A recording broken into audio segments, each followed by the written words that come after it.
What started out with COVID-19 was kind of ironic that the whole world now is experts in infection control. The things that they've been preaching in the news and everywhere else is stuff we've been talking about ever since I've been here. So the hand washing, the hand sanitizing, the cleaning all the high-touch areas, wearing the mask, and all the things they've been talking about, there's things we've already been doing. When COVID-19 first started, my first concern was about the patient safety, the staff safety. I started thinking about what would happen if this spread throughout our department in environmental services or if a particular unit or floor. So we started thinking our environmental service people play a vital role in the prevention of spread of infection. So, cleaning all those high-touch areas and all the things we previously discussed was very important.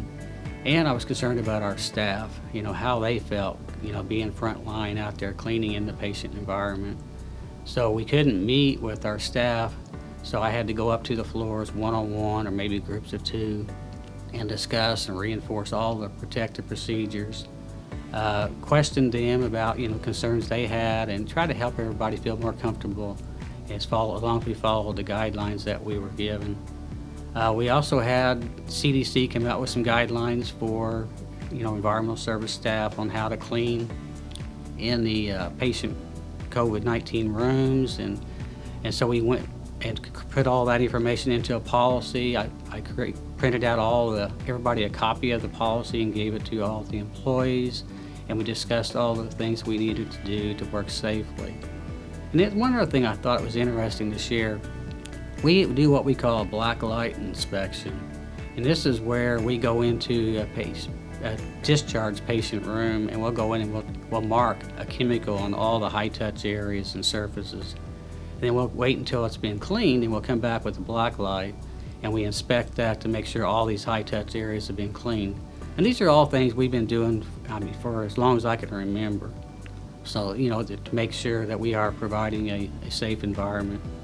Yeah, we do have, we've had now for several years the moonbeam technology. It's a UV disinfectation that we go in and set up in a patient room. The first thing you have to do is you have to clean the room, and then we have to set up the room next, which is by opening up the drawers and getting the room set up. We have to take the moonbeam and we set that up in a specific way where we got a policy and procedures, and we got pictures of our staff can look at the pictures to remind ourselves, because it's pretty technical on how each one of those arms on those moonbeams are set up. But this is another way to help protect our patients. We've had a good log reduction on infections and germs in the rooms by doing this. Also, our hospital-acquired infection rate has improved greatly since we started this process. So it's really a good process, and we're doing this on every isolation room. We've been doing this on every isolation room, and we're getting a whole lot of those right now. So we're really they're in demand. It has been really difficult for a lot of our staff. I worried about us having a lot of turnover and stuff because of the fear of taking the COVID home.